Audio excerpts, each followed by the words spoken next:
پی ٹی آئی کی حکومت پہ اس کی غلطیاں جائز یا ناجائز کرٹیسزم وہ ایک دوسری چیز ہے، بٹ انہوں نے قصوروار ٹھہرایا پی ٹی آئی کو، اور انہوں نے یہ نہیں کہا کہ مجھے کیوں نکالا، انہوں نے 5 آدمیوں کی نہیں بات کی، انہوں نے خلائی مخلوق کی نہیں بات کی، انہوں نے کسی جو باقی فورسز ہیں ان کی گفتگو نہیں کی، انہوں نے ایک وہ سپیچ دی ہے جو ایک اپوزیشن لیڈر دیتا ہے، وچ از کہ جب ملک میں جو بھی صحیح ہو رہا ہے غلط ہو رہا ہے اس کا ملبہ آپ حکومت پہ گراتے ہیں اور آپ کہتے ہیں یہ ان کا قصور ہے. سو کلیئرلی لگ تو یہی رہا ہے، ہو سکتا ہے کہ وہ آگے جا کے تبدیل ہو جائے، بٹ ایٹ دا مومنٹ لگ یہی رہا ہے کہ نواز شریف صاحب نے بھی فور دا ٹائم بینگ یہ فیصلہ کر لیا ہے کہ انہوں نے جو لڑائی لینی ہے وہ ایک ایز این اپوزیشن لیڈر ہے، اور اپوزیشن لیڈر کا کام ہوتا ہے کہ وہ حکومت کو نشانہ بناتا ہے اور حکومت پہ تنقید کرتا ہے. وہ کوئی انقلاب لانے کے لیے اور کوئی جہاد کرنے کے لیے اور سسٹم تبدیل کرنے کے لیے میدان میں نہیں اترتا، وہ الیکشنز جیتنے کے لیے اور ہارنے کے لیے میدان میں اترتا ہے. اور مجھے لگتا ہے آج تو نواز شریف صاحب نے اس حوالے سے تقریر کی ہے. جی صاحب انفیکٹ لیکن وہ جو بات ایک طرح سے ہوتی ہے بار بار الیکشن کو لے کے دھاندلی اگرچہ اس بار نہیں ہوئی، لیکن پچھلا نگراں سیٹ اپ تھا اس کے اوپر آپ الزام لگا رہے ہیں. اب تو پی ٹی آئی کو کم از کم اپریشیٹ کرنا چاہیے ان کو کہ حکومت ہوتے ہوئے ریاستی مشینری استعمال نہیں ہوئی، فری اینڈ فیئر الیکشن ہوئے ہیں. کم از کم یہ تعریف کے جملے 2 اگر ان کی طرف سے آ جاتے کہ رولنگ پارٹی نے کم از کم ریاستی مشینری استعمال نہیں کی تو میرے خیال میں بہت اچھا ہو جاتا. دیکھیں 2 الگ الگ بات ہے اس میں. چیز یہ ہے کہ انتخابات جو ہیں وہ تو الیکشن کمیشن کراتی ہے، یہ الزام حکومتوں میں لگتا رہتا ہے سر ہمیشہ. حکومت جو ہے نہیں کراتی ہے، یہ تو ہے. وہ الگ بات ہے کہ ہمارے یہاں کچھ ایسی کوئی تاریخ رہی ہے، وہ الگ مسئلہ بن کے آتا ہے. لیکن یہ اب ممکن نہیں تھا کسی حکومت کے لیے جو ہے کوئی اس قسم کی کارروائی کر سکے. ملک کی صورتحال کو بھی دیکھ لیں آپ کو، جو ہے ای سی پی کو تھوڑی سی زیادہ جو پاورز بھی ملی ہیں. تو اب مسئلہ یہ کہنا کہ دیکھیں ہماری حکومت نے، پی ٹی آئی والے بھی تھوڑے سے عظیم آدمی ہیں، لوگ ہیں، انہوں نے جو عجیب بات کرتے ہیں جو اپنے خلاف جاتی ہے. انہوں نے کہا دیکھیے ہم نے جو ہے فری اینڈ فیئر الیکشن کرایا، اس کا مطلب یہ ہوا کہ پہلے والا ٹھیک الیکشن نہیں تھا. تو میرے خیال یہ ہے کہ ذرا وہ بولنے میں احتیاط برتیں، کیونکہ بعض چیزیں جو ہیں وہ جو کہتے ہیں نا بومرینگ کر کے انہی کی طرف آ جاتی ہے. تو میرے خیال یہ کہ اس میں نواز شریف صاحب کی جو اور بات ہے، میرے خیال وہ بات واپسی کتنی امپورٹنٹ ہے سر نون لیگ کے لیے، نواز شریف کتنی پریشان کن ہے خان صاحب کے لیے. جی عارفہ. جی کچھ نہیں، میں یہی کہہ رہی تھی کہ میرے خیال میں پاکستان کی سب سیاسی جماعتوں کو اب فیصلہ کر لینا چاہیے کہ انہوں نے سسٹم پہ بھروسہ رکھنا ہے کہ نہیں رکھنا، کیونکہ یہ جو وہ کانسٹنٹلی اپنا ویو پوائنٹ تبدیل کرتے رہتے ہیں نا، اور اس میں عمران خان صاحب نے بھی ماضی میں یہ کافی کچھ کیا ہے، یہ بات نہیں ہے کہ ان کا کوئی رویہ فرق تھا. اور جو اب نواز شریف صاحب کر رہے ہیں، ججمنٹ پسند آئی تو کورٹس بڑے اچھے ہیں، ججمنٹ بری ہوئی تو ججز بھی برے، جوڈیشل سسٹم بھی برا، جوڈیشری بھی بری. الیکشن میں ریزلٹ آپ کو پسند آ گیا تو وہ صاف الیکشن تھا، نہیں پسند آیا تو رگ تھا. عمران خان صاحب نے بھی یہ کیا.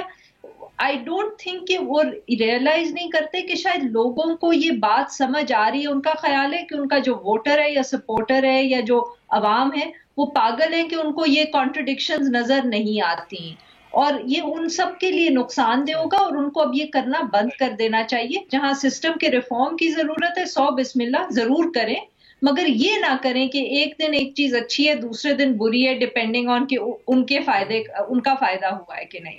جی سروان ان کی واپسی سیاست میں، عملی سیاست میں کتنی امپورٹنٹ ہے پی ٹی آئی نون لیگ کے لیے بالخصوص؟ دیکھیں یہ سیاست سے تو باہر نہیں، لیکن یقینی بات ہے جو سانحہ ان کے ساتھ ہوا ہے تو اس کا اثر تو ہے، اور ابھی تک اس سے باہر نہیں نکل آئے. دوسری ایک اور بات بھی ہے کہ نواز شریف صاحب کی سینٹنس جو سسپینڈ ہوئی وہ باہر ضرور ہیں، لیکن 2 کیسز میں اور بھی سامنا کرنا پڑا، تو یہ سارا بوجھ جو ہے ان کے اوپر ہے. اچھا لیکن اس میں یعنی یہ تو نہیں کہہ سکتے کہ وہ سیاست سے باہر ہے. ان کی میٹنگز جاری ہیں، وہ اپنے جو ہے جو سینئر رکن اراکین ہیں ان کے ساتھ ملاقات بھی ہوتی ہے، وہ پارٹی کی تمام کارروائیوں بیانات نہیں دے رہے ہیں، وہ الگ مسئلہ آتا ہے. لیکن وہی بات آتی ہے کہ جو ہے جب آپ پارلیمنٹ سے باہر ہوتے ہیں تو آپ کا سیاست پہ اتنا وہ نہیں رہتا ہے جو کہ آپ پارلیمنٹ کے اندر ہوتے ہیں تو رہتا ہے یقینی طور پہ. ایک چھوٹا سا بریک، اور بریک کے بعد سابق صدر جنرل پرویز مشرف کے ویڈیو لنک پہ بیان ریکارڈ کرانے سے انکار پہ اب کہا یہ جا رہا ہے کہ خصوصی کمیشن بننے جا رہا ہے اور کمیشن بیرون ملک جائے گا اور سابق صدر کا بیان ریکارڈ کروائے گا. کیا یہ ممکن ہو پائے گا؟ ایک چھوٹی سی بریک کے بعد.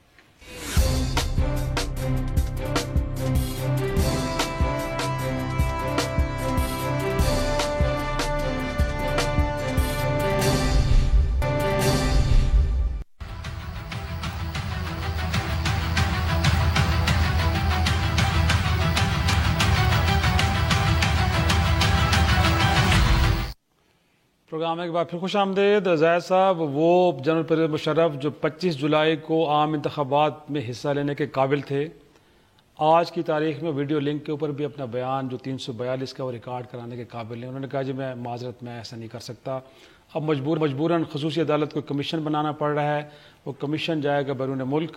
اب دیکھنا یہ ہے کہ اس سے بھی کوآپریٹ کرتے کہ نہیں کرتے. کیسے دیکھ رہے ہیں سر اس سارے معاملے کو؟ پورا اگر یہ ساری چیز ہو رہی ہے کہ آپ ایک ٹرائل ہو رہا ہے سیڈیشن کا، اور جو ہے پوری جو بیان لینے کے لیے جو ہے آپ دوسرے ملک میں جا رہے ہیں، تو ایک تو مان لینا چاہیے کہ یہ سارا تماشا ہے، اس میں کوئی نکالنا نہیں ہے. اگر اسٹیٹمنٹ ریکارڈ ہو بھی جاتے تو یہ تھا کہ جو ہے وہ یہ تو اپنے قسم کا واحد واقعہ ہے جہاں پہ جس کے اوپر الزام ہے وہ بلا رہا ہے کہ مجھے وہاں آ کے انٹرویو کرو.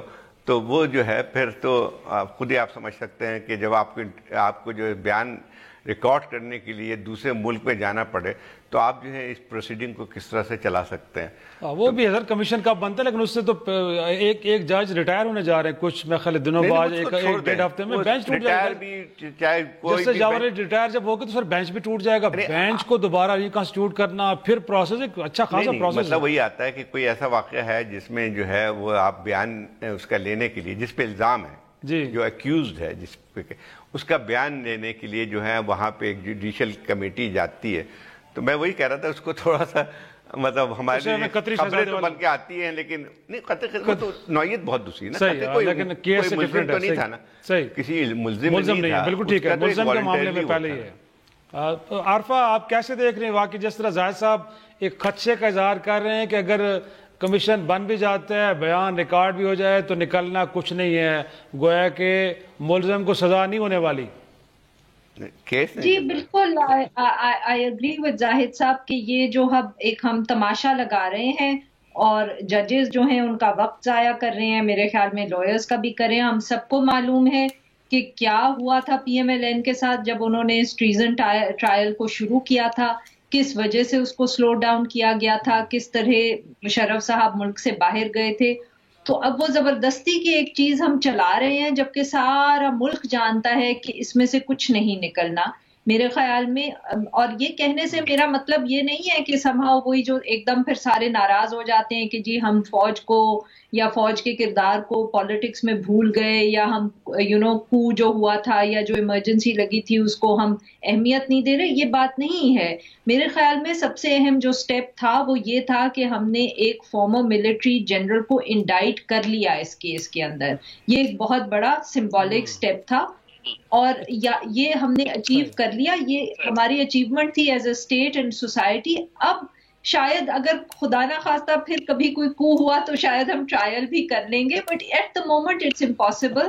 تو یہ جو ہم وقت ضائع کر رہے ہیں اس کا کوئی فائدہ نہیں، کیونکہ سپوز وہ ٹیسٹیفائی بھی کر دیتے ہیں، ہم ٹرائل کے اندر ججز سزا بھی دے دیتے ہیں، وہ ملک سے باہر بیٹھے ہوئے ہیں. یو تھنک کہ وہ واپس آئیں گے؟ اور جن ملکوں کے ساتھ اتنے سال جنرل مشرف نے انٹریکٹ کیا as the head of the state, کیا وہ ان کو حوالے کر دیں گے پاکستان کے کہ وہ واپس آ کے ٹرائل اپنی کنوکشن یہاں پوری کریں؟ سو اب ایک ہم وقت ہی ضائع کریں. شاید ہم جوڈیشل ریفارمز کر لیں اس کی بجائے تو شاید ہمیں زیادہ فائدہ نہ ہو اس ملک کے اندر. لیکن میرے خیال میں عارفہ کا سر یہ آرگومنٹ تو کافی بہتر ہے کہ 3 نومبر کو ان کے اقدامات کو کانسٹیٹیوشنل کور نہیں دیا پارلیمان نے. اس کے بعد ہم نے باہر ان کے خلاف ایک مقدمہ دائر بھی کیا، ان کو انیشل اسٹیٹمنٹ کے لیے کورٹ میں بھی لے کے آئے. تو پہلی کامیابی تو کافی ہے. آگے مستقبل میں کچھ ایسا ہوتا ہے تو شاید اس قابل بھی ہو جائیں کہ کٹہرے میں بھی کھڑا کر دیں اس قانون توڑنے والے کو، آئین توڑنے والے کو. ہاں میرے خیال اب ہم کو امید رکھنی چاہیے کہ آئندہ چل کے آپ کی جو ہے سیاسی حکومتیں، منتخب حکومتیں اتنی مضبوط ہوں کہ ہم جو ہے اس قسم کی چیز کر سکیں. جیسے اب کوریا کی مثال ہے، جو وہاں پہ ملٹری کے رولر تھے، ان کو 15 سال بعد جو ہے کٹہرے میں لایا گیا تھا. صحیح. لیکن یہ تھا کہ اس کے لیے بہت ساری چیزیں اور بھی ہوتی ہیں. صحیح. اس کے لیے آپ کو اپنا سسٹم مضبوط کرنا پڑتا ہے. آپ کو اپنے رول آف لا کو مضبوط کرنا پڑتا ہے تاکہ پھر اس قسم کے لوگوں کا ٹرائل بھی ہو سکے. لیکن مطلب وہی آتا ہے کہ یقینی طور پر سر یہیں پہ ختم کرتے ہیں. مضبوط نظام کے تحت ہی کو قانون کے مطابق سزائیں دی جا سکتی ہیں. تو پہلے میرے خیال میں ریاستوں کو اپنے قانون اور آئین اور اس کے ساتھ جڑے اداروں کو مضبوط کرنا چاہیے تاکہ ادارے اس قدر مضبوط ہوں کہ لوگ آئین کی وائلیشن نہ کر سکے. آج کا شو یہی ختم کرتے ہیں. کل پھر ملاقات ہوگی. خدا حافظ.